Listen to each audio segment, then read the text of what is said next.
দর্শক, ভোলার লালমোহন উপজেলা স্বাস্থ্য কমপ্লেক্স থেকে এ বিষয়ে সবশেষ অবস্থা জানাচ্ছেন সহকর্মী হাসান পিন্টু।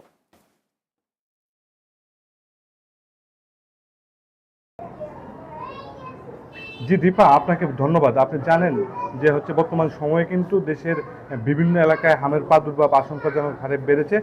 এটি কিন্তু দ্বীপ জেলা ভোলাতেও ছড়িয়ে পড়েছে। আমি এখন দাঁড়িয়ে আছি লালমোহন উপজেলা স্বাস্থ্য কমপ্লেক্সে। লালমোহন উপজেলা স্বাস্থ্য কমপ্লেক্সে জুলাই মাসের প্রথম থেকে আজ পর্যন্ত 25 জন রোগী ভর্তি হয়ে চিকিৎসা নিয়েছেন।